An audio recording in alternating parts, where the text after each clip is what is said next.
Officer Nathan Cole thought it would be another ordinary patrol beneath the blazing Nevada sun, until his canine partner, Rex, began barking frantically at a locked SUV shimmering in the heat.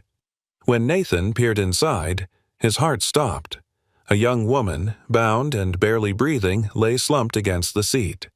The temperature outside was over 104 degrees F, and inside that metal coffin, death was minutes away. But what shook him most wasn't the scene. It was what the woman whispered after he broke the window and pulled her out. "They were going to kill me, because I'm pregnant." From that moment, a simple rescue became a race against time, a battle to uncover a dark network of human trafficking hidden beneath the sands of Silver Creek. What happened next will make you cry and believe in miracles again. Before we start, tell me where you're watching from. Drop your country in the comments. I want to see how far this story travels. The sun above Silver Creek, Nevada, felt like molten iron poured straight from the sky. The desert shimmered beneath it. Every rooftop flickered. Every car hood glowed like a blade fresh from the forge. It was noon, the kind of dry, punishing heat that made even the wind feel cruel. Officer Nathan Cole, 37, wiped a line of sweat from his brow as he steered his patrol SUV down the empty street. The rhythmic hum of the engine was the only sound in that furnace-like silence. He was a tall man with sharp shoulders, sun-marked skin, and the weary calm of someone who had seen too much. His dark navy uniform clung to him, the badge on his chest glinting like a piece of captured light.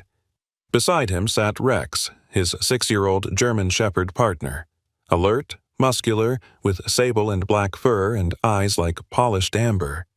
Rex's tongue hung out slightly, panting from the heat, but his gaze never wavered. He'd been trained for years as a canine. Disciplined, obedient, but with instincts sharper than any radio call. The two had been together for 4 years now, through midnight chases, missing child searches, and long stretches of silence on desert patrols. Nathan often joked that Rex was the only one who truly understood the language of the road. That day, the asphalt rippled in waves of white heat. Most of Silver Creek's residents were hiding indoors, curtains drawn, air conditioners humming. The only movement came from the distant shimmer of a mirage. Nathan took a slow sip from his water bottle. "Another quiet shift, huh, partner?" he muttered. Rex gave a soft whine. Not quite agreement, not quite protest. Then, suddenly, his ears twitched. He lifted his head, nostrils flaring, eyes narrowing toward the cracked expanse of a half-abandoned strip mall to their left. Nathan noticed the shift immediately. "What is it?" Rex's low growl vibrated through the air before he barked. Once, then again, sharper this time. The sound cut through the silence like a blade. Nathan frowned. He slowed the truck and turned into the Silver Creek Plaza parking lot. A stretch of faded lines and broken glass, long forgotten since the last store shut down 2 summers ago. Rex barked again, pawing at the window. Nathan parked the truck and stepped out, the soles of his boots sticking to the asphalt from the heat. The air was thick, dry, and heavy, each breath like swallowing sand. "Easy, boy," Nathan murmured, unclipping Rex's leash. "Show me." The dog leaped out, tail stiff, nose pressed low to the ground. He moved with purpose, zigzagging between 2 parked cars, then locking his gaze on a silver SUV at the far end of the lot. It was parked at an odd angle, nose forward, as if someone had left in a hurry. Nathan's gut tightened. The windows were tinted dark, the kind used to keep heat out, but the vehicle wasn't running. No hum of air conditioning, no movement, just silence. "Dispatch, this is Unit 12, Nathan said into his radio, keeping his tone steady. "Checking an abandoned vehicle at the old plaza off Main. Stand by." He approached slowly, scanning for movement. The SUV's hood glistened like molten glass. Heat radiated off it in visible waves. Rex began growling again, deeper this time, pacing near the driver's door, his body stiff. Nathan leaned closer to the backseat window, shielding his eyes from the glare. Inside, he froze. Through the dark tint, he could barely make out the outline of a woman slumped over. Her wrists were bound. her head tilted unnaturally to the side, hair plastered with sweat. His pulse kicked hard. Jesus. He moved around the car, trying the handles. Locked, every one. He rapped on the glass. "Ma'am, you hear me?" No response, not even a twitch. Nathan tried again, louder. "Ma'am, if you can hear me, blink, move anything." Still nothing. Only the faint shimmer of her arm in the dark. He felt his heart pounding in his throat. The desert sun was merciless, burning through the back of his neck. He knew what this kind of heat could do inside a sealed car, temperatures soaring past 120 degrees in minutes. He had seen it before. "Dispatch," he barked into the radio. "Possible medical emergency. Female inside locked vehicle, unresponsive. Silver SUV, license plate Sierra 289er. "Copy that," came the crackling reply. "EMS en route, ETA, 6 minutes. 6 minutes. Nathan looked back at the woman, her head now resting limply against the seatbelt. Her skin looked ashen. A wave of dread rose in him. He knew she didn't have 6 minutes. Rex barked louder, scraping at the door with his paws, almost frantic. Nathan's breath quickened. He stepped back, drawing in a slow breath that tasted like hot iron. "Hang in there," he muttered, almost to himself. He holstered his radio, glanced once more at the motionless figure, and made his decision. Nathan pulled the baton from his belt, gripping it tight. "Sorry, ma'am," he whispered under his breath. "I'm not waiting for permission." He swung. The first strike cracked the glass like spider webs, a sharp echo bouncing across the empty lot. He swung again, harder, and the window shattered inward, sending shards flying. At that instant, the heat burst out from the SUV like a living thing, a wave of suffocating air that hit his face and chest. It smelled of scorched leather and sweat, and it took his breath away. Nathan stumbled back, eyes watering. The blast was so intense it felt as if he'd opened an oven door. "God!" he gasped, covering his mouth with his sleeve as he leaned into the inferno, reaching for the locks.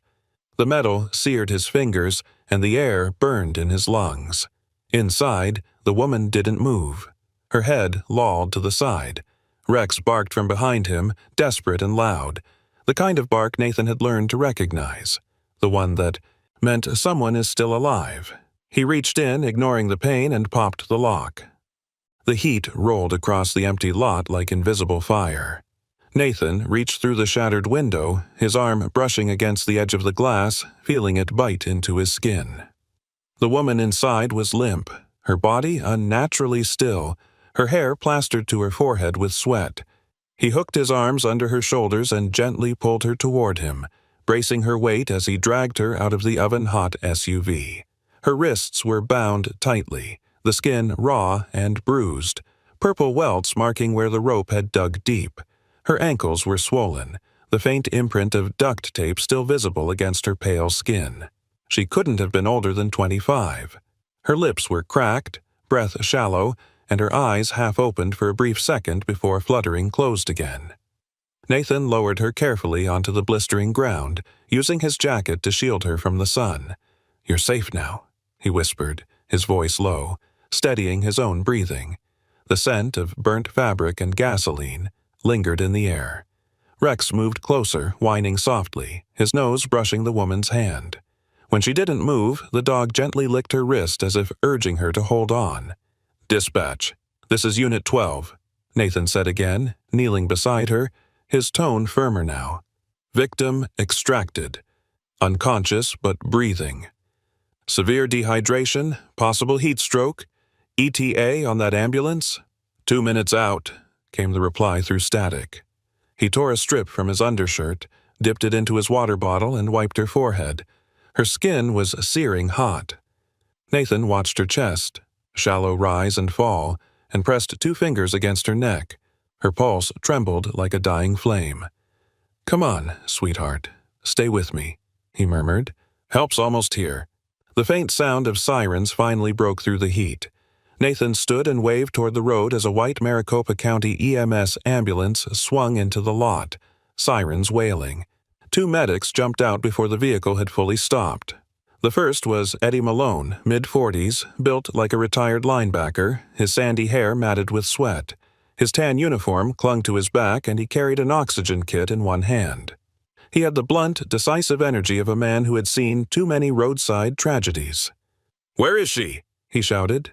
"Here," Nathan called, stepping aside. "Found locked in that SUV. She's bound. No ID. Pulse faint." The second medic, Kara Jensen, no older than 30, followed close behind. She was tall, thin, freckles dusting her nose, her ponytail damp with sweat. Despite the heat, her focus was razor-sharp. She knelt beside the woman, her hands moving with clinical precision. "Temp's off the charts," Kara muttered, pressing a thermometer strip to the woman's skin. "She's close to heatstroke collapse. Get the IV line." Eddie tore open the medical bag. "Jesus, her wrists!" Nathan knelt beside them, his gaze never leaving the woman's face. "She's been tied up. This wasn't an accident." Eddie's eyes flicked up. "You mean someone left her here on purpose?" "Yeah, and they meant for her not to be found." As Kara started an IV, Nathan noticed something that made his breath hitch. The faint swell of her abdomen beneath the tattered blouse. Not obvious, but undeniable. "She's pregnant," he said quietly. Kara froze for a moment, then nodded grimly. "We'll get her to the hospital right away." Nathan turned toward Rex, who stood guard beside the SUV, nose twitching, tail rigid. "Rex, heel." The dog obeyed, but his gaze stayed fixed on the car, still sniffing the air. Nathan followed his partner's line of sight. There was something off, a faint chemical smell lingering beyond the gasoline. It wasn't just heat. Something had been poured inside. He took a cautious step closer, crouching by the back wheel. A dark patch stained the pavement. Engine oil mixed with another substance. Lighter fluid. He recognized it instantly. The pieces started to fit together like a puzzle he didn't want to solve. "They were going to burn her alive," Nathan muttered under his breath. Kara looked up. "What did you say?" "Nothing," he said quickly, standing. "Get her stabilized. I'm riding along." Within moments, they had the woman secured onto a stretcher. Eddie slid an oxygen mask over her face, checking her vitals. "Heart rate slow, but steady. Let's move." As they lifted her into the ambulance, Nathan leaned toward Kara. "Call Dr. Warren directly at Silver Creek Medical. Tell him it's a critical intake. Don't take her anywhere else." Kara nodded without question. Something about his tone left no room for argument. Nathan climbed into the passenger seat beside Eddie, while Rex jumped into the patrol truck behind them, his head poking out the window as if refusing to be left behind. The ambulance roared onto the main road, siren echoing across the barren desert. Inside, the woman stirred faintly, her fingers twitching against the blanket. Nathan turned in his seat, meeting Kara's eyes in the mirror. "How bad?" "She's severely dehydrated," Kara said. "But if we get her cooled and on fluids soon, she has a chance. The baby, too." Nathan exhaled slowly, the knot in his chest tightening. He'd seen cruelty in many forms. Greed, anger, desperation. But this was different. This was deliberate. Whoever had done this hadn't just wanted to hide a crime. They wanted to erase a life. As the ambulance sped through the shimmering highway, the smell of scorched sand filled the cabin. Nathan stared out the windshield, the endless desert stretching before them like a graveyard of heat. His radio crackled. "Unit 12, we've received your report. Was the vehicle registered?" "Negative," Nathan replied. "Plates were temporary, untraceable. The car's VN tag looks scratched off. Someone wanted this buried." "Copy that. Proceed to Silver Creek Medical and file an incident record once stable." "Understood." He clicked off the radio, jaw tightening. He looked back at the woman, her hand now trembling lightly against the gurney. Beneath the oxygen mask, her lips moved, a whisper he barely caught. "Baby." Nathan leaned closer. "You're going to be okay. Both of you." Her brow furrowed as if she heard him. Then her breathing steadied. Kara adjusted the IV. "She's responding." By the time they reached Silver Creek Medical Center, the sun had begun to dip, turning the horizon into molten orange. A nurse waited by the sliding doors with a gurney. Nathan jumped out as Eddie and Kara rolled the stretcher forward. The nurse, Linda Perkins, a woman in her late 50s with soft gray hair tied in a bun, hurried to meet them. Her green scrubs were neatly pressed despite the heat, and her voice carried the calm assurance of decades spent in chaos. "What's her condition?" "Severe dehydration, possible heat stroke, early pregnancy," Kara replied quickly. Linda's eyes softened as she took in the woman's state. "Poor thing. Let's get her inside. Room 3A is prepped." Nathan followed as they wheeled her through the hallway, his boots echoing off the linoleum floor. The air conditioning inside the hospital felt like a different world. Cold, sterile, safe. He watched as Linda began giving orders to the team, her movements efficient, practiced. Nathan stopped just outside the room's glass window. Through it, he saw them working, adjusting monitors, placing cooling packs, running IV lines. The woman lay motionless under the fluorescent light, her dark hair spread across the pillow like a shadow. He crossed his arms, breathing out slowly. Rex waited back in the patrol car, probably pacing by now. Nathan rubbed the back of his neck. Something in his gut wouldn't settle. The temporary plates, the lighter fluid, the rope marks. None of it fit an ordinary crime of neglect. He turned as Linda stepped out moments later, wiping her hands on a towel. "She's stable for now," she said softly. "Still weak, but she'll make it through the night." Nathan nodded, but his eyes stayed on the window. "Good. Keep her under observation, and don't let anyone in without clearance." Linda frowned. "Do you think someone might come after her?" Nathan's gaze hardened. "Let's just say this doesn't feel like an accident." Outside, the desert sun sank behind the mountains, painting the world in deep gold. Nathan stood there for a long moment, listening to the muffled hum of machines, before whispering, almost to himself, "We'll find whoever did this." And somewhere beyond the hospital walls, the wind carried a low, distant rumble, the sound of a storm beginning to rise. The quiet hum of machines filled the small hospital room, blending with the soft rhythm of the air conditioner. It was early evening in Silver Creek. Outside, the last streaks of orange sunlight stretched across the desert horizon, painting the glass windows in a faint, amber glow. The heat of the day had finally begun to fade, but inside the room, tension lingered like a shadow. Officer Nathan Cole sat by the bed, elbows on his knees, hands clasped, his uniform still dusty from the afternoon. His badge caught the faint light as he leaned forward, eyes fixed on the woman lying before him. Her name, according to the nurse's chart, was Megan Hart, 24 years old. She was small, fragile-looking, her skin pale against the white sheets. Her dark brown hair fell across her face, damp with sweat, and bruises covered her wrists. Angry red and purple marks that spoke of hours, maybe days, in restraints. Beside her, Nurse Linda Perkins adjusted the IV line with the steady hands of someone who had done this 1,000 times. The older woman's silver-gray hair glowed under the fluorescent light, and her eyes, tired but kind, held both professional calm and maternal concern. She leaned over the patient, checking her pulse. "Her vitals are stronger now," she said softly, "but she's still scared of every sound. Poor thing hasn't said a word since we brought her in." Nathan nodded, glancing at the monitor. The steady beeping was a relief. It meant the young woman was still fighting. He'd seen victims lose that fight long before the body gave up. Fear could do that, hollow a person out from the inside. Linda's voice dropped to a whisper. "Officer Cole, I noticed something when we cleaned her up." She gently moved the edge of the hospital gown aside to reveal faint bruises on Megan's neck. Long, oval-shaped marks, the kind left by fingers pressing hard. "Someone tried to choke her," Linda said grimly. "Not too long before you found her, I'd guess." Nathan's jaw tightened. They didn't just plan to abandon her, they meant to finish the job. Before Linda could respond, Megan stirred.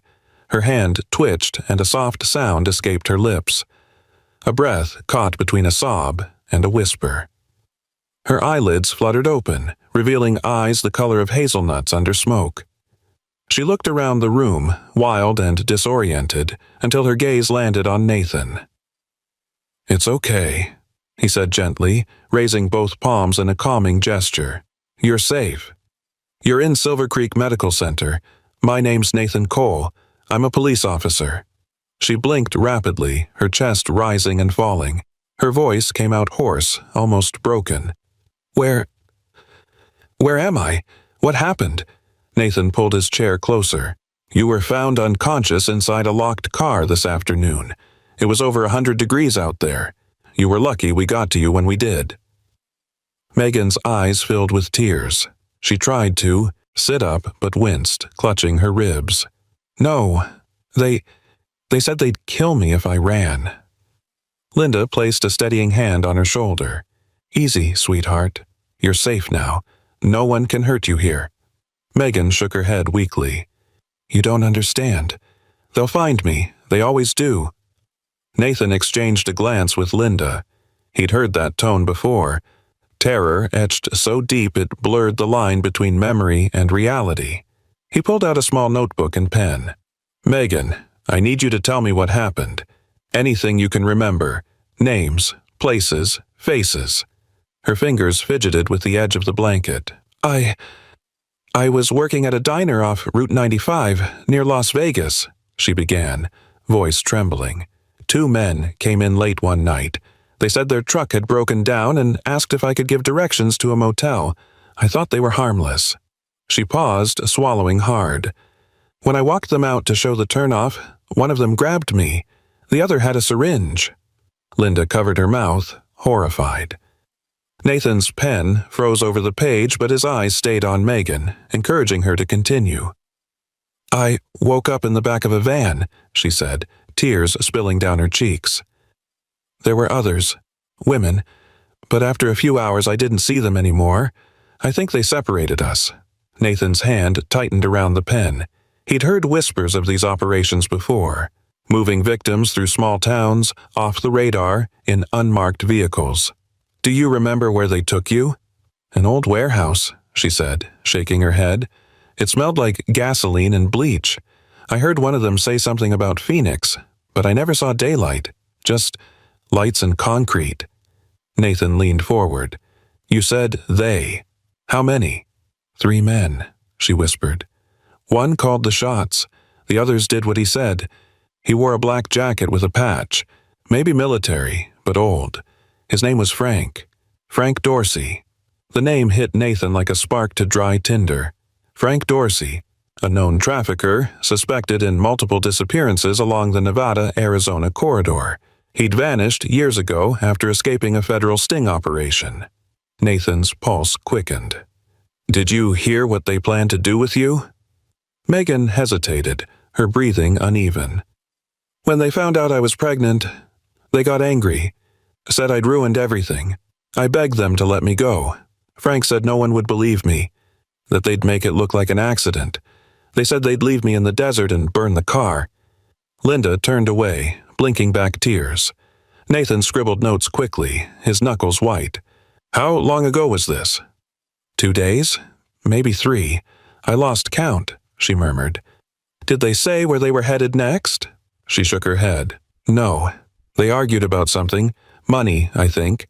One of them didn't want to kill me. He said it was too messy. The other said no one would ever find me."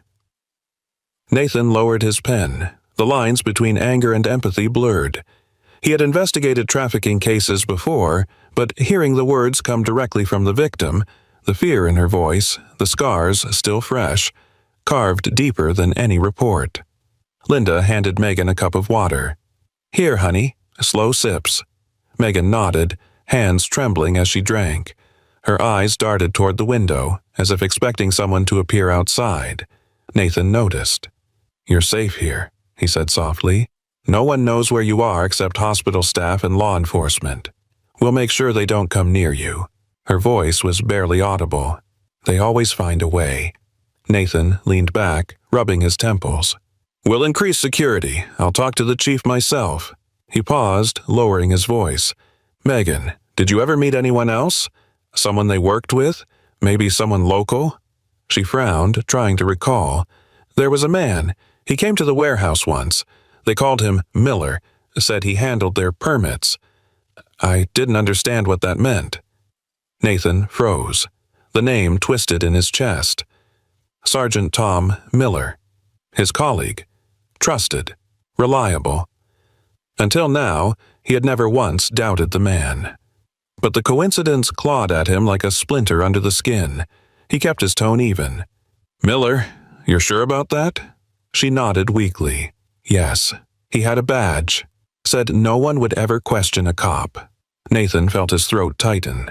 He rose from the chair and walked toward the window, his reflection merging with the fading sunset. A bead of sweat rolled down his temple despite the cool air. Behind him, Megan's voice broke again. "Officer, am I going to prison for what happened?" He turned, startled. "What? No, you're the victim here." "But they said—" "They lied," he interrupted gently, stepping closer. "You're safe. I promise you that." Linda adjusted the blanket and gave Nathan a reassuring look. "She needs rest. You can get more details tomorrow." Nathan nodded but didn't move for a moment. He watched Megan close her eyes again, her breathing slowing as exhaustion claimed her. When he finally stepped out into the corridor, the fluorescent lights hummed overhead. He flipped his notebook shut, but the names inside burned in his mind. Frank Dorsey, Miller. The hallway smelled faintly of antiseptic and desert dust. Rex was waiting outside the entrance, lying near the vending machine, tail thumping faintly when Nathan appeared. He crouched beside the dog, scratching behind his ears. "You were right, partner," he murmured. "This isn't just a rescue. It's something darker." Outside, the night settled over Silver Creek, quiet, heavy, and full of secrets. The desert night had fallen over Silver Creek, painting the world in shades of blue and silver. The hospital's parking lot was nearly empty, save for the hum of a flickering streetlight and the rhythmic panting of Rex beside Nathan's patrol truck. It had been hours since Megan Hart fell asleep, exhausted after recounting her story, but Nathan's mind refused to rest. Every piece of what she had said, the names, the smells, the threats, circled through his thoughts like vultures. He leaned against the truck, flipping open his notepad. Scrawled words stared back at him. Frank Dorsey. Warehouse. Fire. He looked down at Rex, whose ears were perked, nose twitching in the cool air. "You smell it too, don't you?" he murmured. The dog gave a low whine, tail brushing the asphalt. Nathan had noticed it earlier inside the hospital, a faint chemical odor on Megan's clothing, something more than gasoline. He couldn't ignore it. He stepped back inside the hospital to find Nurse Linda Perkins, still on duty despite the late hour. Her tired face softened when she saw him, though concern still clouded her eyes. "You're still here?" she said, her voice low. "Couldn't sleep," Nathan admitted. "I need to take a look at Megan's clothes, the ones you logged as evidence. I think there's something on them." Linda hesitated. "Officer, those garments are contaminated. They reek of fuel. You could smell it from the corridor." "That's exactly why I need them." Reluctantly, she led him down a narrow hallway to a small evidence locker. Inside, sealed in clear plastic, lay the torn blouse and denim jeans Megan had been wearing. Nathan held the bag up to the light. Faint, dark stains clung to the fabric, irregular and sticky. He opened the outer pouch slightly and caught the scent instantly. It wasn't just gasoline. It was something heavier, industrial. Motor oil, maybe, but mixed with something chemical and sharp. He sealed it again and handed it to Linda. "Get these sent to the state lab tonight. Mark it urgent." She nodded, scribbling notes on a clipboard. "You think it's connected to whoever attacked her?" "I think it'll tell us where she's been." Outside, the night air cooled his face as he exhaled deeply. The stars stretched endlessly above the desert, bright, merciless witnesses to everything hidden below. Nathan climbed into his truck, Rex jumping into the passenger seat. "We're not done yet, partner," he said quietly, starting the engine. "Let's take a drive." The town's streets were empty, only the occasional neon flicker of a closed diner cutting through the dark. Nathan drove north, past the last line of streetlights, until the black silhouette of the mountains rose ahead. It was nearly midnight when they reached the edge of an industrial zone. a cluster of abandoned buildings long forgotten since the mining company shut down years earlier. The old North Silver Garage stood at the end of a dirt road, its rusted sign barely hanging by a bolt. Nathan remembered the place. A year ago, the police had found traces of methamphetamine equipment inside, but the operation had gone quiet before they could arrest anyone. Rex jumped down first, tail rigid, nose immediately pressed to the ground. His body tensed, muscles rippling beneath his coat as he sniffed along the dirt. Nathan followed with his flashlight, the beam slicing through clouds of dust. The garage door was half open, groaning as it moved in the wind. Nathan ducked inside, sweeping the light across the room. The interior was a skeleton of its former self, broken machinery, scattered tools, oil drums lined against one wall. The air was thick with the stench of rust and something far fouler. Rex barked once, short and sharp, then began pawing at a pile of tarps in the corner. Nathan approached, pulling the tarp aside. Underneath lay a bundle of rope, coarse and frayed, stained dark at the center. Nearby, a dirty cloth gag. Still knotted. His stomach twisted. He reached for a glove, bagged the evidence carefully, and glanced at Rex. "Good boy. Keep looking." The dog sniffed along the floor, circling near a workbench. His nose pressed against something metallic, and he gave a low growl. Nathan crouched, brushing away the dust with his gloved hand. There, glinting faintly under the beam of light, was a silver ring. He picked it up, holding it closer. On the inside of the band, barely legible under grime, were the engraved initials, F.D. Frank Dorsey. Nathan's pulse quickened. "You've got to be kidding me," he whispered. 3 years ago, Dorsey had vanished after a federal bust near Phoenix. Everyone thought he was either dead or hiding across the border. Yet here, in this silent garage, his ghost lingered. He snapped a photo with his phone and pocketed the ring in an evidence bag. "This isn't just a hideout," he murmured to Rex. "It's a nest." A faint sound echoed from the back of the building, metal shifting against concrete. Nathan froze, flashlight aimed toward the noise. Rex growled, hackles raised. Nathan drew his sidearm. "Who's there?" he called out, his voice sharp in the stillness. No response. Only the wind slipping through broken windows. He took a step forward, careful, deliberate. Rex stayed beside him, silent but alert. As they reached the far corner, the beam of light caught a makeshift cot pushed against the wall. A half-eaten sandwich lay on a crate beside it, next to a pack of cigarettes and a disposable lighter. Fresh. Someone had been here recently. Nathan scanned the floor and found footprints, heavy, booted, leading out through a rear door. He crouched and touched the prints, still damp with oil. Whoever had been here couldn't be far. He radioed in quietly. "Dispatch, this is Cole. I've got probable evidence linking Frank Dorsey to the Silver Creek. Kidnapping. Location, Old North Garage. Requesting backup for scene lockdown." Static hissed before the dispatcher's voice returned. "Copy that, Unit 12. Backup en route from Sector 3. ETA 15 minutes. "Make it 10, he muttered. Nathan's flashlight flickered once, then steadied. He turned toward Rex, who sniffed the door again and barked twice. "You smell him?" Rex whined, confirming it. Nathan holstered his weapon, deciding not to pursue alone. Instead, he scanned the rest of the workshop for clues. A faded map of Nevada was pinned to the wall, with red circles drawn along several highways, connecting Silver Creek, Phoenix, and Las Vegas. Each marked spot represented a route, a trafficking line. He took a photo, folded the map carefully, and stuffed it into his evidence pouch. Outside, the wind picked up, sweeping sand across the road, covering tire tracks inch by inch. The first police cruiser arrived minutes later, its red and blue lights flashing faintly in the distance. Officer Cal Ramirez, a tall Hispanic man in his early 40s with a neat goatee and the lean frame of a seasoned patrolman, stepped out. He wore a tan deputy's jacket and carried himself with a quiet, measured confidence. "Cole," Cal called, adjusting his flashlight. "You always find the fun spots after dark, huh?" "Wouldn't call this fun," Nathan replied, gesturing toward the ring in the evidence bag. "Recognize the initials?" Cal squinted. Dorsey? Hell, I thought that guy was long gone. So did everyone else.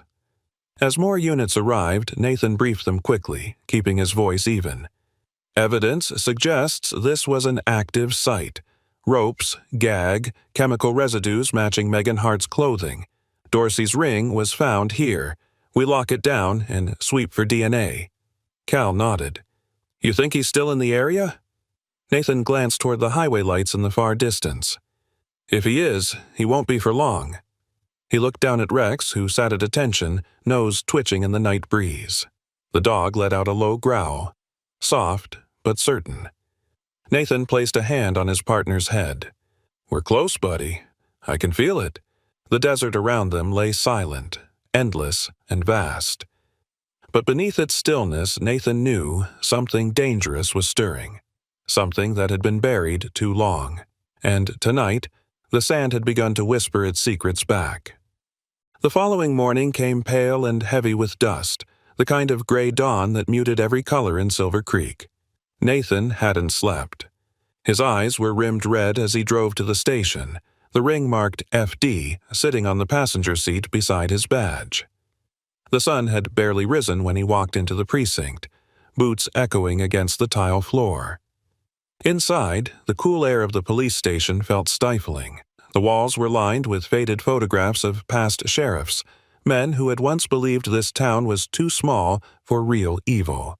Nathan now knew better. He walked straight to the glass office of Captain Ron Everett, a man in his late 50s, thick-set, with gray hair combed neatly back and a face that looked carved from granite. Everett had been a cop his whole life, his loyalty to procedure unwavering. Perhaps to a fault. "Cole," Everett said, looking up from a pile of reports. "You look like hell." "Been at a scene all night," Nathan replied flatly, placing the evidence bag on the desk. "That's Dorsey's ring. Found it in a garage north of town. Chemical traces match the fuel from the car we found the girl in." Everett glanced at it briefly, then leaned back. "Frank Dorsey's been off the grid for 3 years. You sure this isn't coincidence?" "No, sir. The garage had recent activity. Footprints, supplies, maps connecting Vegas and Phoenix. It's him." The captain exhaled, rubbing his temples. "All right, I'll file this with the state task force, but you're off the case for now."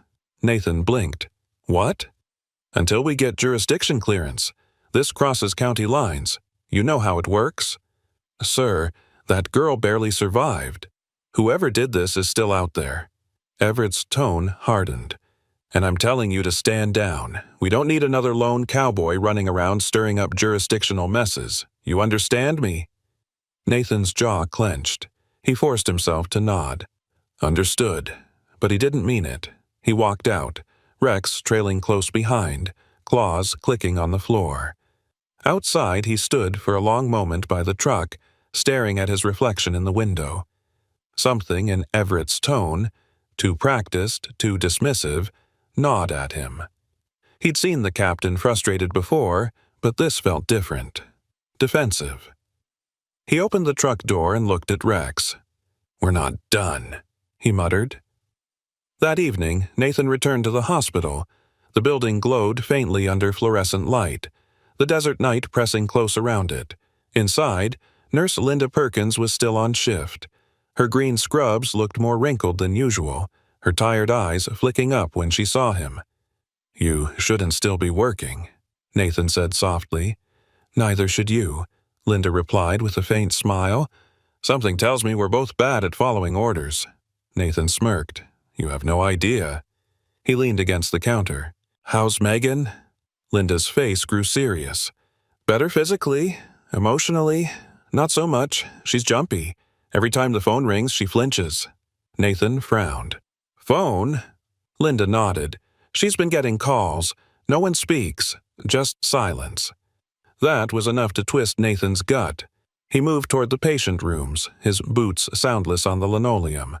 Megan was sitting up when he entered, her thin frame wrapped in a hospital blanket. She looked fragile but alert. Her eyes lifted as he entered. "They called again," she said quietly. 3 times. I don't know how they found me." Nathan sat beside her. "Did you answer?" "The first time. They didn't say anything. Just breathing." Her voice shook. Then they hung up. He nodded slowly. "All right. From now on, no answering. Linda and I will handle it." He turned to Linda, who had followed him in. "We need cameras in here. Hallway, entrances, outside her window." Linda blinked. "You think they'll come back?" "I think they already have eyes on her." They moved quickly. With the hospital's skeleton night staff, no one asked questions. Nathan borrowed a set of portable surveillance cameras from the precinct's evidence locker. "Routine maintenance," he told the night desk sergeant. By 10 o'clock, he and Linda had mounted small black cameras in the hallway corners, another disguised near the exit sign, and one inside Megan's room, hidden behind a bouquet of flowers from the nurse's station. Rex lay near the door, ears twitching with every distant sound. Nathan gave him a small nod. "You're on duty, partner." Hours crawled by. Midnight came and went. The hospital grew quiet, the only sound the beeping of monitors and the soft hum of air vents. Nathan sat in the dim hallway with a cup of stale coffee, watching the live feed on his tablet.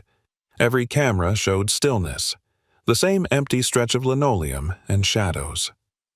Then Rex's head shot up. He gave a low growl, deep and steady. Nathan straightened, glancing toward Megan's door. The dog stood, tail rigid, nose pointed toward the far end of the hall. "What is it?" Nathan whispered. Rex growled again. Then the motion detector light flicked on, briefly, revealing a figure at the far corridor. A man in a black hoodie and cap, head lowered, moving fast. Nathan's pulse spiked. He rose silently, hand hovering near his holster. The man reached Megan's door, turning the knob slowly. "Hey!" Nathan shouted, sprinting forward. The man bolted, shoving the door open before Nathan could reach him. Inside, Megan screamed, covering her head. Rex lunged past Nathan, teeth bared, snarling as he chased the intruder down the hallway. The man stumbled, nearly slipping on the tile, before bursting through the side exit. Nathan was seconds behind, but by the time he reached the parking lot, the man had vanished into the darkness. Only the sound of running footsteps echoed, fading toward the desert road.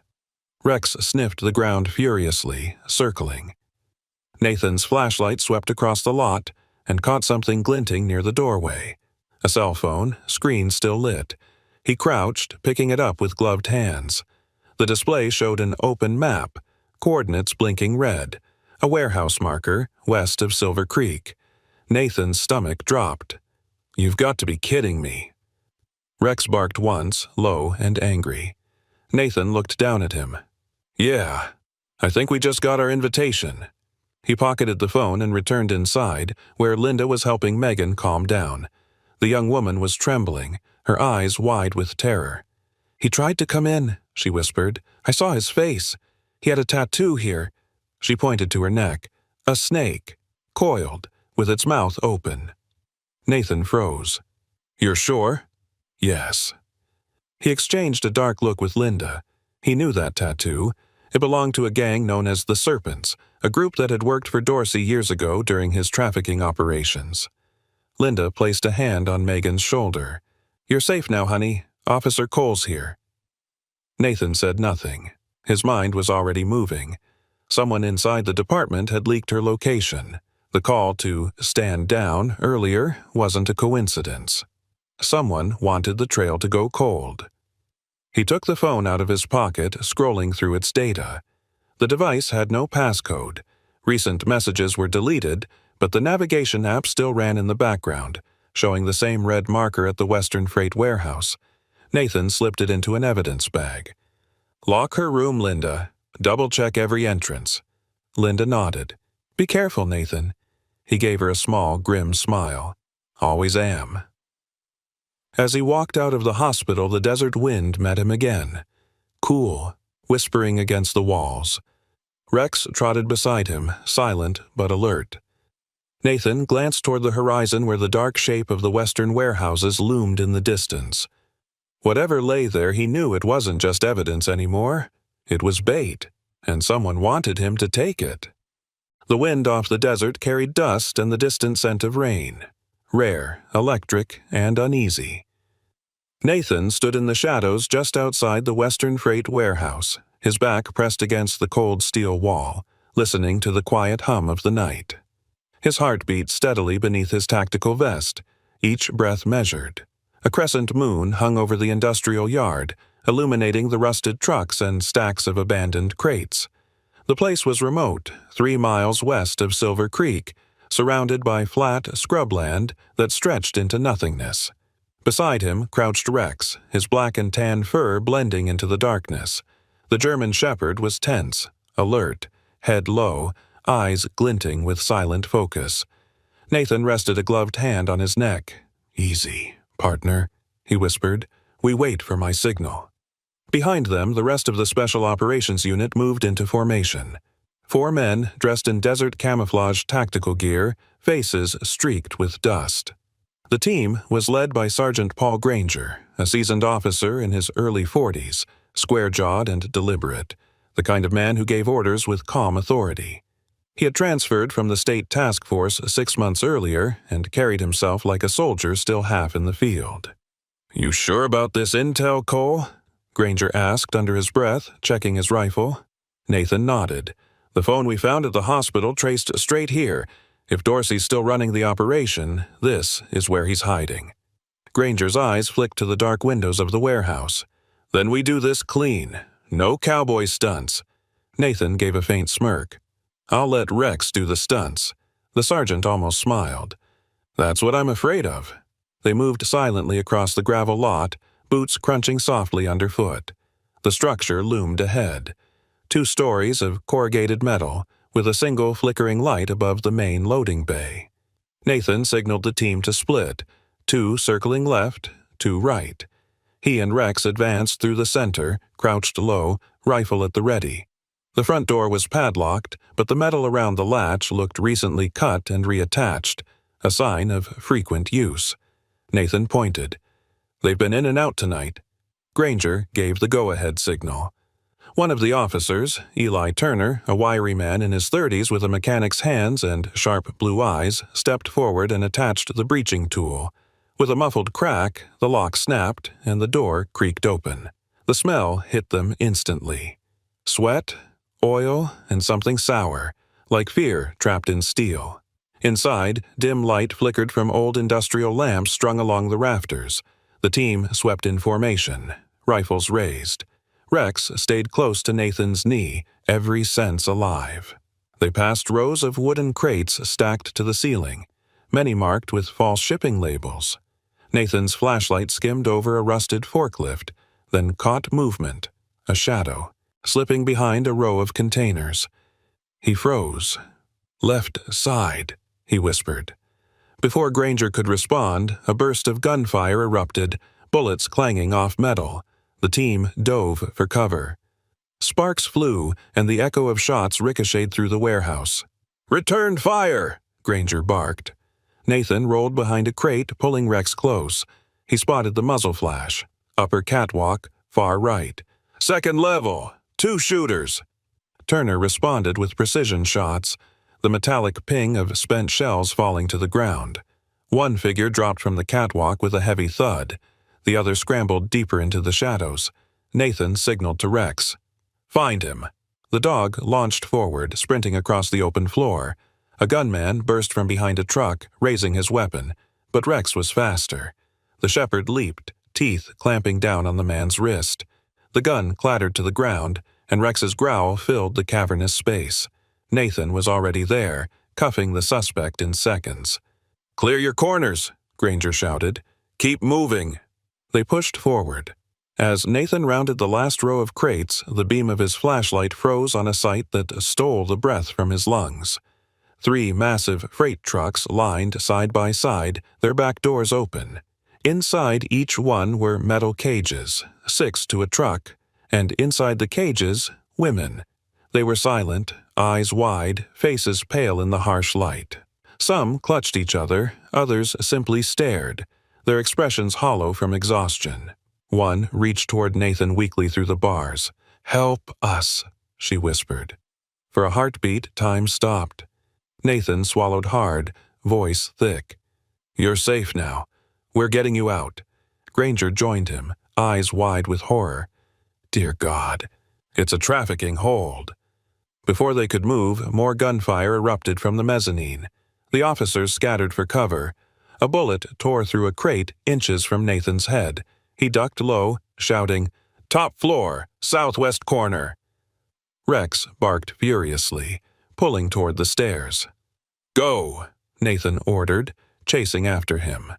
The shepherd bounded up the steps, paws clanging against the metal.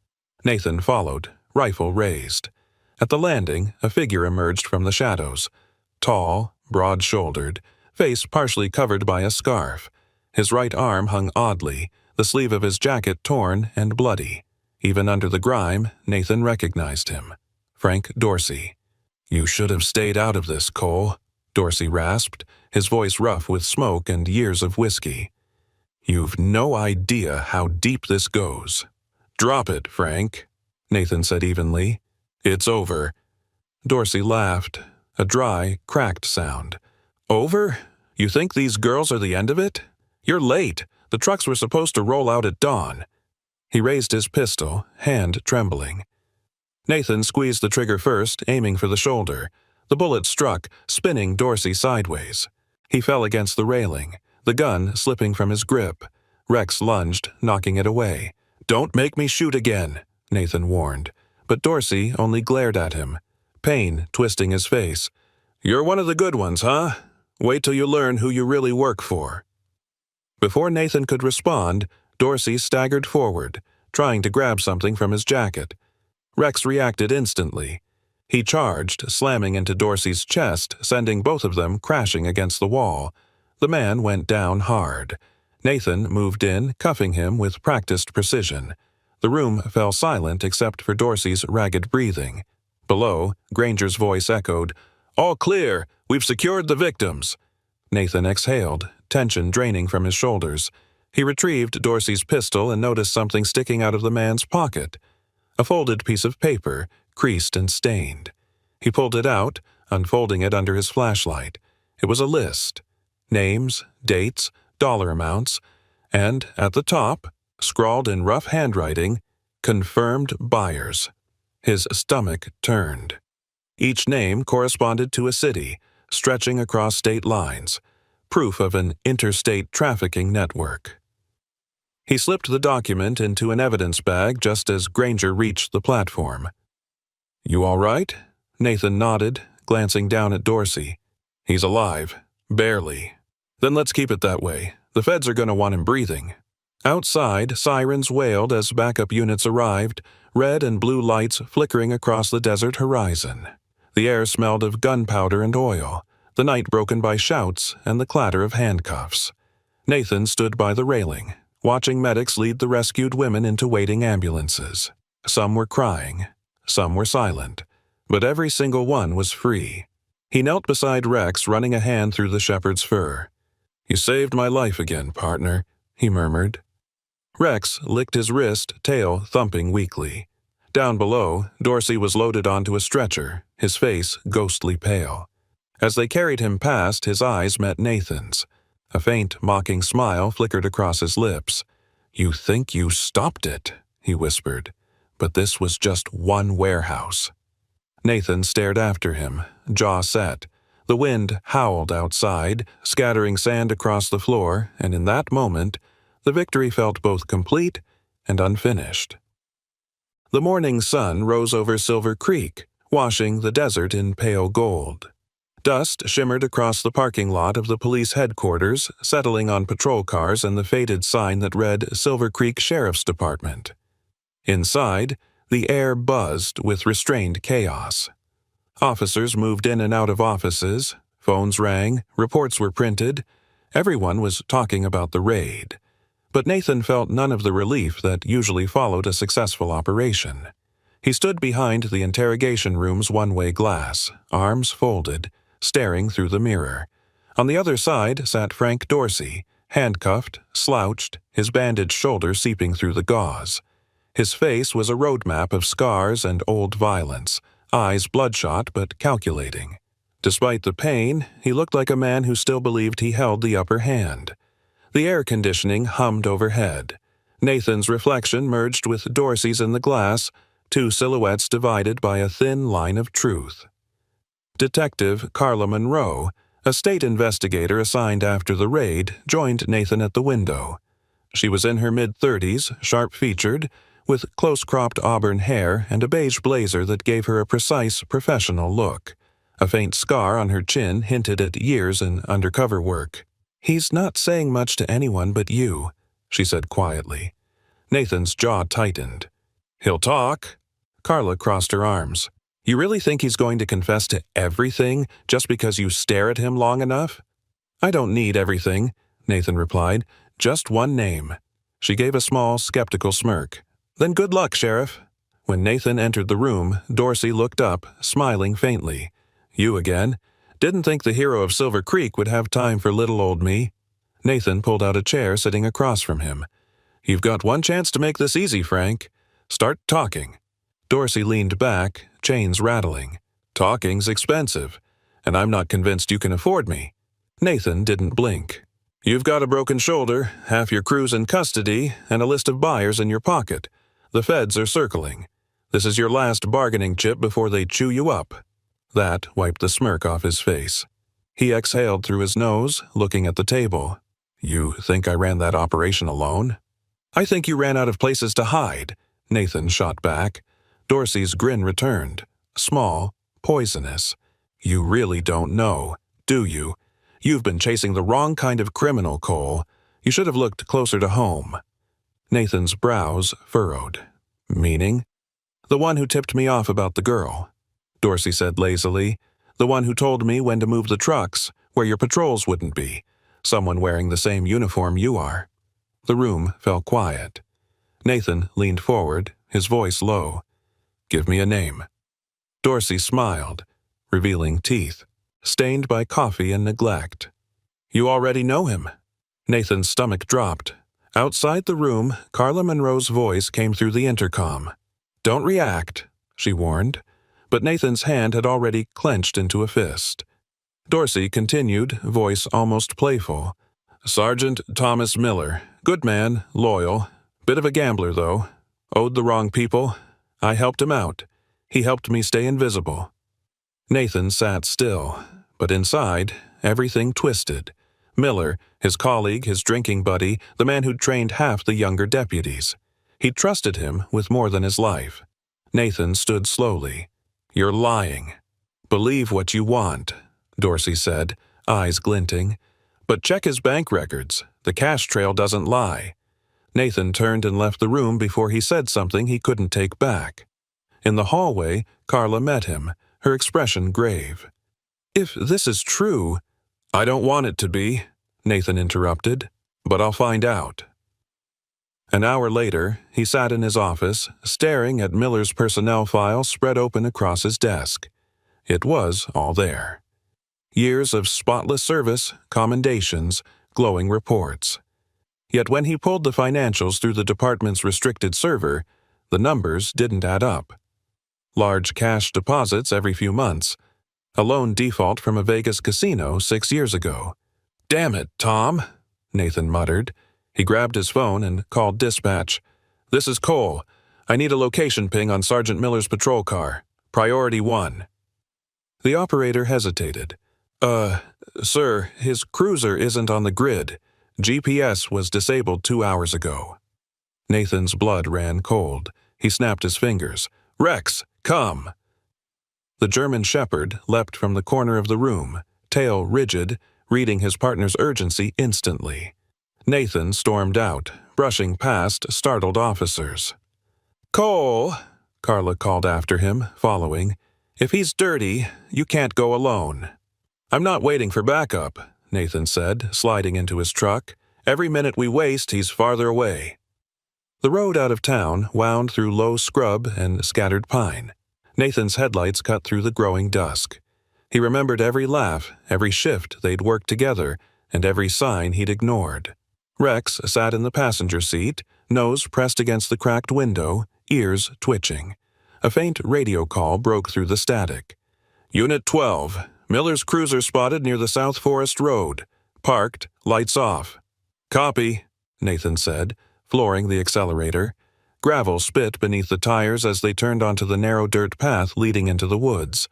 The forest loomed ahead, thick and silent. Nathan killed the lights 100 yards from the signal. The air smelled of pine and damp earth. He could feel Rex vibrating beside him, muscles coiled. "Let's go quiet," Nathan whispered. They moved through the trees like shadows, the faint crunch of branches underfoot the only sound. Then, through the darkness, Nathan spotted it. A patrol car half hidden behind a cluster of oaks. The driver's door hung open. Rex sniffed the ground, then barked once, sharp and certain. Tracks. Fresh. Nathan followed them through the brush until a flicker of movement caught his eye. A man in a gray sheriff's jacket, head bare, bag slung over his shoulder. Sergeant Thomas Miller, late 40s, tall and heavy-set, his hair graying at the sides. His uniform looked wrinkled, his badge glinting faintly in the moonlight. He turned at the sound, and for the first time, Nathan saw fear in his old friend's eyes. "Tom," Nathan called out, voice steady but strained. "Don't do this." Miller froze. "You weren't supposed to find me. You disabled your GPS. You knew I'd notice." "I had to leave, Nate. You don't understand." "Then make me understand." Miller looked down, shoulders sagging. "It started with debt. I was drowning. Vegas, the tables, they owned me. Dorsey found me before Internal Affairs did. Said he'd pay everything off if I helped move shipments. Just a few tips, nothing more. But it never stopped. They kept calling. And then the girl." He swallowed hard. "They told me to keep quiet. I couldn't stop them." Nathan took a cautious step closer. "You could have come to me." Miller shook his head, eyes glassy. "I couldn't drag you down too." "Tom, you already did." For a moment, neither spoke. Then Miller shifted his stance, gripping the bag tighter. Nathan noticed the glint of a handgun inside. "Don't," Nathan warned. "Put it down." "I'm sorry," Miller whispered. "Tell my son I didn't mean for it to go this far." He turned to run. "Rex!" Nathan shouted. The German shepherd bolted, closing the distance in seconds. Miller stumbled, trying to aim, but Rex lunged, knocking him off balance and pinning him to the ground. The gun skidded away into the leaves. Nathan rushed forward, cuffing his former friend as Miller struggled weakly beneath him. "Damn it, Tom," Nathan breathed. "You were supposed to be one of the good ones." Nathan hauled him to his feet, breathing hard. The night was silent again, except for the rustle of wind through the trees. Rex stood beside him, panting, eyes fixed on the prisoner. When the flashing red and blue lights finally cut through the darkness, Nathan didn't look at them. He just stared at the man he once called brother, wondering how deep the betrayal went. Rain came softly at first, a rare blessing over the dry lands of Silver Creek, but by dawn the clouds broke into a full downpour. Thunder rolled over the mountains as if the desert itself was exhaling after a long silence. Nathan stood by the hospital window, watching the rain trickle down the glass. The storm mirrored the chaos still swirling inside him. Miller's confession had exposed a rot in the department, but his warning about someone bigger haunted Nathan like an echo he couldn't silence. Behind him, the faint cry of a newborn cut through the sound of the rain. He turned. Inside the softly lit recovery room, Megan Hart lay in a hospital bed, pale but conscious, her face damp with both exhaustion and relief. A nurse adjusted her blanket while Rex sat loyally by the bedside, his sharp eyes alert and gentle at once. The pup, small, fragile, and perfect, lay nestled in Megan's arms, wrapped in a blue blanket. Nurse Linda Perkins was there too, her usual composure replaced by a tenderness that softened her every movement. She wore a fresh set of pale green scrubs, her hair pulled back into a loose bun, and though her face showed the fatigue of endless hours, her eyes were bright with pride. "She came early," Linda said, voice trembling slightly. "But she's strong, like her mother." Nathan stepped closer, a smile tugging at his lips. "You said she?" Megan nodded weakly. "It's a girl." She looked down at the baby, tears catching the edges of her lashes. "She fought so hard. I almost didn't make it, but she did." Nathan's voice softened. You both did. Linda patted Megan's shoulder. Stress and trauma triggered early labor, but Rex didn't move an inch through the whole thing. He stayed right beside her, growled at anyone who got too close. Nathan chuckled quietly, kneeling to stroke the dog's head. That sounds like him. Rex wagged his tail gently, his dark eyes flicking between Megan and the baby. Then, as if sensing the moment's fragility, he rested his head on the bed, pressing his nose against the tiny bundle.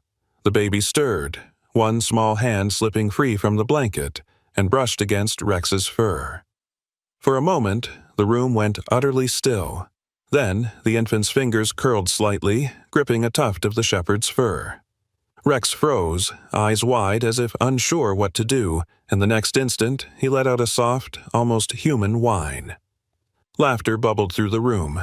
Linda, Megan, even Nathan couldn't hold it back. "She already likes him," Megan whispered.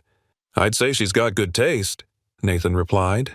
The laughter faded into quiet again, replaced by the soft hum of rain and the rhythmic beeping of hospital monitors. Nathan leaned against the edge of the bed, looking at Megan. "You saved lives, Megan. Telling your story, it helped bring down something much bigger." She smiled faintly. "I didn't think anyone would believe me. I thought I'd die in that car." Nathan's gaze darkened for a moment, remembering the blistering heat, the smell of gasoline, the sight of her tied and fading inside that locked SUV. "You almost did," he said softly, "but Rex heard you before I did." Rex perked his ears as if understanding the compliment. Linda wiped her eyes discreetly. "Don't make me cry again, Cole. I've had enough tears for one night." Nathan smiled. "Then how about some good news?" The governor's office called. The raid at the warehouse exposed an entire trafficking network that spans 3 states. You're being transferred to a safe house until the trials are over. No one's ever going to touch you again. Megan's lip trembled. "Thank you, Nathan. For everything." He shook his head. "Don't thank me. Just promise me you'll keep fighting. For her." Linda adjusted the IV line and smiled. "Speaking of her, have you picked a name?" Megan looked down at the baby again. "I was thinking, Hope, because she's the only thing that kept me going." Nathan nodded slowly, emotion tightening his throat. "That's a beautiful name." A knock sounded at the door. Carla Monroe stepped in, her beige blazer damp from the rain, clipboard tucked under her arm. "I figured I'd find you here, Cole." She gave a respectful nod toward Megan. "How's our hero doing?" Megan smiled shyly. "A little tired?" Carla's expression softened. "You've earned the rest." Then she turned to Nathan. "State Bureau's here. They've taken over the investigation.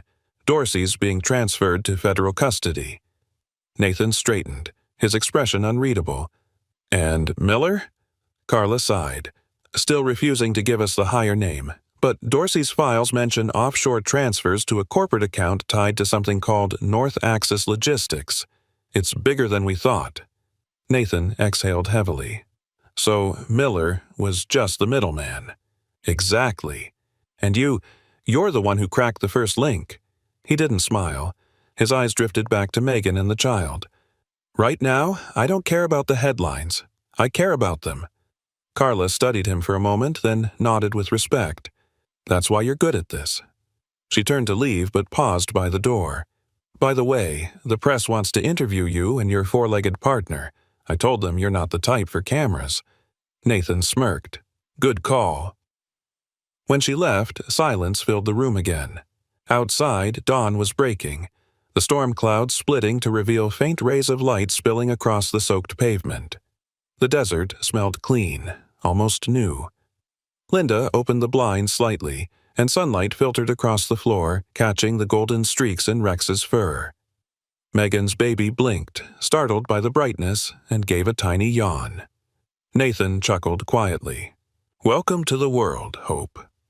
Rex wagged his tail and let out a gentle bark, making everyone laugh again. Linda shook her head, smiling. "I swear he knows what we're saying." Nathan crouched beside the bed, placing a hand on Rex's back. "He does. He always does." For a while, they said nothing, just listened to the rain easing into a soft drizzle, the heartbeat monitor pulsing in rhythm with the newborn's tiny breaths. In that quiet, Nathan felt something settle inside him, something peaceful, fragile, and rare. For the first time in months, Silver Creek didn't feel haunted. He turned to leave, pausing at the doorway. "Linda, call me if anything changes." She nodded. "Go get some rest, Nathan." But he knew he wouldn't sleep. Outside, the storm had begun to fade, the clouds breaking apart into streaks of silver. Rex trotted beside him as they stepped into the open air, the scent of rain mixing with the desert dust. Nathan glanced down at his loyal partner. "You did good, buddy. Real good." Rex pressed his head against Nathan's leg, tail wagging softly. For a fleeting moment, as the first sunlight touched the wet streets of Silver Creek, the world felt right again. The past was still heavy, the future uncertain, but for now there was light and life, and that was enough. Summer slowly crept into Silver Creek, softening the chill that had haunted the town for weeks. The storm had long passed, leaving behind washed skies and the faint perfume of desert sage after rain. For the first time in months, the streets were alive again. Children playing near the old post office, shop owners opening their doors, the hum of normal life returning. Nathan walked through the town square with Rex at his side, the German shepherd's leash loose, his gait confident and calm. Every few steps, someone stopped them. An old man tipping his hat, a mother thanking him quietly, children running up with grins and biscuits for Rex. The dog had become something of a local celebrity since the rescue. His picture featured on the town paper under the headline, "Guardian of Silver Creek." Nathan smiled faintly each time someone waved, but inside he still carried the weight of the case like an old bruise. There were still trials ahead, still names on that list waiting to face justice. Yet today, for once, the air didn't taste like tension. When he reached the hospital, the automatic doors opened to a familiar warmth. Megan Hart was sitting near the window in the recovery ward, a blanket over her knees, the afternoon sun glowing across her hair. She was thinner than before, but stronger, her skin regaining color. Hope, the tiny miracle who had survived everything, slept soundly in a bassinet beside her. Nathan paused before entering, watching her for a moment. She no longer looked like the terrified woman he'd pulled from that burning SUV weeks ago. She looked like someone learning how to live again. Linda Perkins stood nearby, sorting through charts. Her tired face broke into a grin when she noticed him. "Look who's here! The town's hero!" Nathan chuckled softly. "Don't start that." Linda smirked. "Then I'll say Rex's name instead. The nurses have started calling him Dr. Dog. He's probably more popular than all of us combined." Rex wagged his tail as if understanding. Nathan stepped closer to Megan's bed. "How are you feeling?" Megan smiled gently. "Better every day. Still jump when a door slams, but I sleep sometimes. That's progress." "That's more than progress," Nathan said. "That's courage." She looked at him for a long moment, her eyes shining with quiet gratitude. "You didn't just save my life, Nathan. You gave me a reason to believe again." He cleared his throat, embarrassed by the earnestness in her tone. "You did that yourself. I just happened to be there." Linda handed Megan a folder. "You've got your final release papers today. You can go home tomorrow." "Home," Megan repeated softly, as if testing the word for the first time. "I'm not sure I have one anymore." Nathan hesitated. "Actually, about that, there's an opening at the station, clerical work, administrative duties. We could use someone reliable, and it's in a secure building. I talked to the chief this morning." Megan's eyes widened. "You mean work at the police station?" "Think of it as a fresh start," he said, smiling. "Somewhere safe for you and Hope, and maybe a chance to be part of something bigger than the past." Linda grinned. "And if you ever need help with babysitting, I'm sure Rex is available." At that, Rex barked once, tail thumping against the floor, and everyone laughed. By the next week, Megan had settled into her new role at the precinct. The small administrative office overlooked the main courtyard, and though the sound of radios and sirens sometimes made her flinch, she was slowly finding her rhythm. Nathan made a point to stop by daily, checking in under the pretense of paperwork. Hope, bundled in her blanket, often slept in a portable crib beside her desk, watched over by Rex, who treated the baby like his personal assignment. The rest of the department adored the scene. Even Captain Everett, gruff, unshakable Everett, was once caught smiling as Rex lay on the floor, a tiny infant's hand resting on his paw. By late afternoon, the quiet buzz of typewriters filled the room. Megan looked up as Nathan entered, holding a sealed envelope. "Mail just came in," he said. "Thought this one might be for you." She took it and glanced at the heading, Nevada Women's Protection Council. Her hands trembled slightly as she unfolded the letter. To Officer Nathan Cole and K9 Rex, on behalf of the Nevada Women's Protection Council, we wish to express our deepest gratitude for your bravery and compassion in rescuing Megan Hart and others who suffered at the hands of human traffickers. Your actions represent the best of law enforcement, the courage to act when others might hesitate, and the humanity to see those you protect as more than victims, but as people worth saving. Please extend our thanks to Ms. Hart as well. Her testimony has inspired women across the state to come forward and reclaim their voices. With honor and respect. Cynthia Alvarez. Director. Nathan read the last line aloud, his voice quiet. Megan pressed the paper to her chest. "They're thanking you too," she said softly. Nathan smiled. "I just did my job."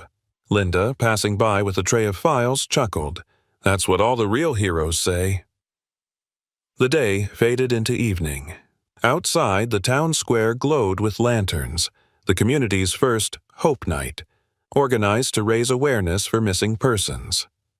A small crowd gathered near the fountain, children holding paper candles, their laughter echoing against the brick buildings. Nathan, Megan, and Linda stood together under the warm light, Hope cradled in Megan's arms and Rex lying at her feet, his fur brushed clean for the occasion. Mayor Henry Dalton, a tall man in his early 60s with a silver tie and the friendly weariness of someone used to small-town politics, stepped up to the microphone. "Silver Creek has faced darkness before," he said, his voice carrying over the square, "but thanks to Officer Cole, his K9 Rex, and the bravery of one young woman named Megan Hart, we stand here tonight in light, in hope." The crowd clapped, the sound rolling like soft thunder. Megan blushed as people turned to her, smiling and nodding.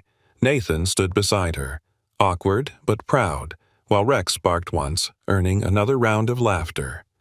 After the ceremony, a group of children ran to Rex with treats and handmade ribbons. He accepted them all with patient grace, tail wagging gently. Megan watched, her smile genuine and unguarded for the first time. "He's becoming everyone's protector," she said. "He always was," Nathan replied. "He just found a bigger pack." Linda crossed her arms, grinning. "Looks like Hope's got herself a full-time babysitter and the town's best bodyguard." Megan laughed softly. "Then maybe it's time I stop being afraid." The night deepened. Lanterns floated upward, tiny lights carried by the wind. One drifted higher than the rest, its flame steady and small against the sky. Megan followed it with her eyes. "It's strange," she said. "For so long I thought I'd never belong anywhere again. But now, I feel like I do." Nathan's gaze softened. "You do?" Rex gave a quiet bark as if agreeing, and the baby stirred in Megan's arms, eyes fluttering open just as a warm breeze swept through the square.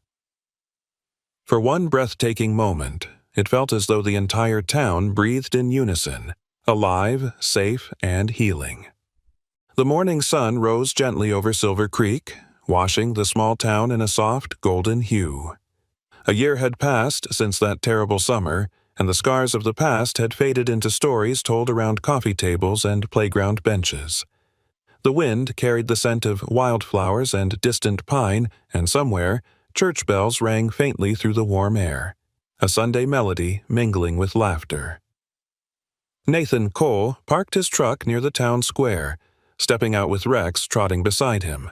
The German Shepherd was no longer just a police canine. He was Silver Creek's living legend. Children playing nearby shouted his name, waving as he passed. Rex wagged his tail, proud but calm, his thick coat gleaming under the morning light. Nathan adjusted his uniform, the sun glinting off the badge that had once been dented during the warehouse raid. Today wasn't about arrests or duty, it was about celebration, remembrance, and something deeper he couldn't quite name. The square was decorated with flags and garlands. Townspeople gathered in clusters, their faces alight with excitement. A small stage had been set up beside the new bronze statue unveiled that morning. A man kneeling beside a German shepherd, both looking toward the horizon. At the base of the sculpture, freshly carved words read, "To the brave hearts who never walked away." Nathan paused in front of it, his chest tightening. For a moment, the noise of the crowd faded. He remembered the heat, the broken glass, the sound of Rex barking at death's door, and the woman he'd pulled from that car. "Beautiful, isn't it?" a voice said softly behind him. He turned to see Megan Hart, wearing a white summer dress that fluttered lightly in the breeze. She carried her daughter, a chubby, bright-eyed baby now nearing her first birthday, on her hip. Hope's hair was golden like the sun, her eyes the same shade of storm gray as the man who'd saved her mother. Nathan's stern face softened instantly. "She's getting big," he said, smiling. Megan laughed. "She's been practicing her walking and chewing everything that isn't nailed down." Rex gave a short bark, tail swishing. Hope's face lit up. She reached out toward him, squealing with joy. Megan knelt, letting her daughter touch the shepherd's ear. Rex, ever patient, lowered his head, tongue lolling as the baby tugged gently at his fur. "She remembers him," Megan said warmly. "She should," Nathan replied. "He's the reason she's here." Megan's smile faltered for a heartbeat, and her eyes glistened. "No, Nathan, you are." Before he could answer, a voice called from the microphone. "Ladies and gentlemen, please welcome Officer Nathan Cole and his partner, K9 Rex." Applause erupted. Nathan hesitated, but Megan gave him a small nod, the kind of quiet encouragement he'd come to know from her. Together, he and Rex walked toward the stage. Mayor Henry Dalton stood, waiting, dressed in his formal navy suit, his silver tie fluttering in the light wind. He looked every bit the proud leader of a town reborn. "Today," the mayor began, his voice carrying across the square, "we honor not just bravery, but compassion. Last year, this community nearly lost its soul to darkness. But thanks to Officer Cole and his loyal partner Rex, lives were saved, justice was restored, and hope," he turned toward Megan and her child, "was reborn in the purest form." The crowd erupted again. Children waved tiny flags. Linda Perkins, standing near the front with the other hospital staff, dabbed her eyes with a tissue. Carla Monroe stood beside her, smiling quietly, the detective now promoted to lead the state's anti-trafficking unit. Mayor Dalton continued, "In recognition of their courage and unwavering spirit, the town of Silver Creek dedicates this statue, not as a monument of stone, but as a reminder that real heroes are those who don't walk away." He gestured toward Nathan. "Officer Cole, if you'd like to say a few words." Nathan froze for a moment. Public speaking had never been his strength. But then he looked out, at Megan, at Hope, at Rex sitting faithfully by his side, and something in him eased. He stepped to the microphone, cleared his throat, and began. "I'm not much for speeches," he said, earning a few chuckles. "But if there's one thing this past year has taught me, it's that miracles don't always look like what we expect." He paused, glancing toward Megan and Hope. "Sometimes they come in the middle of the worst day of your life, in the shape of a cry for help, a hand that doesn't give up, or even a stubborn dog who refuses to stop barking." The crowd laughed softly, but many wiped their eyes. "I don't think I'm a hero," Nathan continued. "I just think sometimes God gives us a moment where we can choose to turn away or to step forward. And if enough of us keep stepping forward, maybe the world gets a little better." He looked down at Rex. "This guy taught me that. Courage isn't the absence of fear. It's loyalty. It's love. When he stepped back, the applause came like thunder. The mayor shook his hand firmly. "Silver Creek is proud of you, son." As the ceremony ended, the crowd dispersed slowly. Children surrounded Rex again, offering treats and pats. Megan joined Nathan under the shade of a nearby oak tree. The afternoon sun filtered through the leaves, warm and golden. Hope sat in the grass, clapping her tiny hands as the butterflies drifted around her. "She loves the sunlight," Megan said softly. "She's her name," Nathan replied. "Hope." For a moment they stood in silence, the sound of laughter and music drifting through the square. Megan turned to him. "Do you ever regret it? Everything that happened?" Nathan shook his head. "Not a single thing. Some things happen because they're meant to. Even the hard ones. They push us where we need to be." She smiled, brushing a strand of hair from her face. "Then maybe we were all meant to end up here." Rex barked once as if agreeing. Hope laughed again, crawling toward the dog. Rex lay down patiently, letting her climb onto his paw. The crowd nearby melted into the background, just the four of them under the sunlight, framed by the bronze statue that bore their story. The clock tower struck noon. Church bells echoed through the air. Nathan looked at the town around him.